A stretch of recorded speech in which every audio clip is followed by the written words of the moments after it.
नमस्कार, आपका स्वागत है। आज हम आपको सुनाने जा रहे हैं भगवान शिव की कथा। तो चलिए कथा शुरू करते हैं। कपिलपुरी में यज्ञदत्त नाम का एक ब्राह्मण रहता था। उसे एक पुत्र उत्पन्न हुआ जिसका नाम उसने गुणनिधि रखा। बालक बड़ा बुद्धिमान तथा चतुर था। 8 वर्ष की छोटी सी आयु में ही उसने बहुत सी विद्याएं सीख ली थी, परंतु वह कुमार्ग में पड़कर अपने धर्म और कर्म से भटक गया। वह जुआरी और शराबी का साथी बन गया। उसने बहुत ही जल्दी अपने पिता की कमाई लुटा दी। उसकी माता उसे रोकती थी, परंतु प्रेम के कारण उसके संबंध में उसके पिता से कुछ न बताती थी। पुत्र चाहे कितना ही बुरा हो, परंतु माता कभी उसका बुरा नहीं चाहती। यज्ञदत्त जब कभी भी घर आकर अपनी पत्नी से गुणनिधि के बारे में पूछता कि इस समय गुणनिधि कहाँ है, तो वह सदा झूठ बोल देती थी और कह देती थी कि घर से बाहर गया हुआ है, या तो वह कहीं स्नान कर रहा होगा या देव मंदिर में बैठकर भगवान का पूजन कर रहा होगा। असली भेद न जानते हुए उसने गृह सूत्र के अनुसार गुणनिधि का विवाह भी कर दिया। विवाह हो जाने के पश्चात यज्ञदत्त की पत्नी सदा पुत्र को समझाती कि तुम्हारे पिता बड़े महात्मा हैं, जब उनको तुम्हारे बारे में मालूम होगा तो इसके लिए तुम्हें और मुझे दोनों को दंड देंगे। तुम्हारा कुल बड़ा पवित्र है, फिर तुम यह बुरे काम क्यों करते हो? मेरे बच्चे, तुम्हारा कल्याण इन बुरे कामों के छोड़ देने में ही है। परंतु गुणनिधि पर माँ के समझाने का कुछ भी प्रभाव न पड़ा। एक दिन उसने पिता की अंगूठी चुराकर किसी जुआरी को दे दी। जब यज्ञदत्त ने उस जुआरी से पूछा कि यह अंगूठी उसके हाथ में कैसे आई है, तो जुआरी ने यज्ञदत्त से कहा कि उसने उनकी अंगूठी नहीं चुराई। यज्ञदत्त ने जुआरी की बात सुनकर कहा, सुनो लल्ला, यह अंगूठी मेरी है और मुझे राजा के यहाँ से मिली है। तुम झूठ बोलकर इसे अपनी न बनाओ, परंतु यह बताओ कि यह अंगूठी तुम्हारे पास कैसे आई है। यज्ञदत्त की बात सुनकर जुआरी को क्रोध आ गया। उसने गरजकर कहा, जो सच सुनना चाहते हो तो ध्यानपूर्वक सुनो। यह अंगूठी तुम्हारे पुत्र गुणनिधि ने मेरे पास जुए में हारी है। उसने यह अंगूठी ही जुए में नहीं हारी, बल्कि आज तक जुए में बहुत से साधन चुराकर हारा है। आप जितने ही सज्जन साधु धर्मात्मा हैं, आपका पुत्र उतना ही बड़ा बदमाश है। आप इतने बड़े विद्वान होते हुए भी आज तक अपने पुत्र की करतूतों को नहीं जान सके। जुआरी की बात सुनकर यज्ञदत्त का मारे लज्जा के बुरा हाल हो गया। वह मारे लज्जा के मुंह ढांपे हुए तथा सिर झुकाए अपने घर पहुंचा और घर आने के साथ अपनी पत्नी से पूछा कि गुणनिधि कहाँ है और वह अंगूठी कहाँ है जो कि उस दिन तूने उबटन करते मेरे हाथ से ले ली थी। यज्ञदत्त की बात सुनकर उसकी पत्नी ने उत्तर दिया, वह अंगूठी मैंने यहीं कहीं रख दी थी। अब मुझे याद नहीं आ रहा कि कहाँ रखी थी। स्त्री की बात सुनकर यज्ञदत्त ने कहा, तुम झूठी हो। जब कभी मैंने तुमसे गुणनिधि के बारे में पूछा है, तुमने मुझे बात बनाकर टालने की कोशिश की है। अच्छा, तुम अंगूठी की बात जाने दो और मुझे बताओ कि घर का अन्य बहुमूल्य सामान कहाँ है। न जाने मेरे किन पापों के कारण मेरे यहाँ ऐसा पुत्र उत्पन्न हुआ।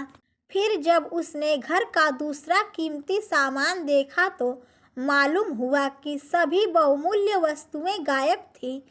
तब यज्ञदत्त ने हाथ में जल लेकर पत्नी और पुत्र को तिलांजलि दे दी और एक ब्राह्मण की कन्या से अपना दूसरा विवाह कर लिया। जब गुणनिधि को मालूम हुआ कि उसके पिता ने उसके बारे में सब कुछ जान लिया और उन्होंने उसे और उसकी माँ को तिलांजलि दे दी है, तो उसको बड़ा दुख हुआ। वह अपनी करनी पर पछताने लगा। वह भूखा प्यासा एक शिव मंदिर के पास आकर बैठ गया। उस दिन शिवरात्रि का व्रत था। लोगों ने शिव का पूजन किया, फिर तरह तरह के पकवान तथा खाद्य सामग्री उन पर चढ़ाई। जब लोग भगवान का पूजन आदि करके मंदिर में ही सो गए तो गुड़ निधि ने मंदिर के भीतर प्रवेश किया और खाने पीने का सामान उठाकर बाहर की ओर भागा, मगर चलते चलते उसका पैर एक सोए हुए शिव भक्त से टकरा गया। फिर क्या था, उस भक्त के चोर चोर का शब्द सुनकर सभी लोग जाग उठे और दौड़ते हुए गुड़ निधि का पीछा किया। बहुत से नागरिक भी उन भक्तों के साथ मिल गए। अंत में उन लोगों ने दौड़ते हुए गुड़ निधि को पकड़ लिया और सबने मिलकर उसको ऐसा मारा कि वह मर गया। उसके मरने के साथ ही यमदूतों ने आकर उसे घेर लिया और निर्दयता पूर्वक उसे मारने लगे। उधर भगवान शिव ने अपने गणों से कहा, गुड़ निधि बड़ा पापी, दुराचारी और कुकर्मी है, फिर भी उसने शिवरात्रि का व्रत रखकर जागरण किया, हमारे पूजन को देखा है, हमारा दर्शन किया है। दीपक से लिंग के शरीर पर गिरती हुई छाया का इसने निवारण किया है। रात्रि में अपना वस्त्र फाड़कर उसमें बत्ती डाली है। प्रसंगवश इसने हमारे गुणों का श्रवण किया है तथा ऐसे ही और धर्म कार्य किए हैं, अतः वह हमारे लोक को आएगा। इसके पश्चात वह कलिंग देश का राजा होगा। तुम लोग वहां जाकर गुड़ निधि को यमदूतों के बंधन से मुक्त करो, क्योंकि हमने उसे अपना लिया है। अतएव भगवान शिव की आज्ञा पाकर विमान पर बैठकर शूलधारी उनके पार्षद भी घटना स्थल पर आ पहुँचे और बोले, यमराज के गणों, तुम अब इस परम धर्मात्मा ब्राह्मण को छोड़ दो, क्योंकि अब इसमें कोई पाप शेष नहीं रहा। यमदूतों ने भगवान शिव के पार्षदों से कहा, यो तो आपकी आज्ञा हमारे सिर माथे पर है, मगर यह तो दुष्ट महापापी कुकर्मी मांस तथा मदिरा का प्रयोग करने वाला है, पर स्त्री तथा वैश्यागामी माता पिता की आज्ञा न मानने वाला चोर तथा जुआरी है। हम लोग इसलिए इसको ले जा रहे हैं। यमदूतों की बात सुनकर भगवान शिव के पार्षदों ने कहा, तुम मूर्ख हो, यह ब्राह्मण पापी नहीं है। इसका सबसे बड़ा धर्म तो यह है कि इसने पुराना कपड़ा जलाकर शिवालय में प्रकाश किया, रात्रि भर जागरण किया। स्थिर चित्त से शिवालय के द्वार पर बैठकर इसने भगवान शिव के पूजन को देखा और हरि कीर्तन को सुना। इसलिए भगवान शिव की इच्छा अनुसार यह राजा बनाया जाएगा। और इस प्रकार कहने के पश्चात भगवान शिव के पार्षद गुड़ निधि को अपने साथ ले गए। यमदूतों से मुक्ति पाकर गुड़ निधि भगवान शिव के पार्षद के साथ विमान पर चढ़कर शिवलोक को गया।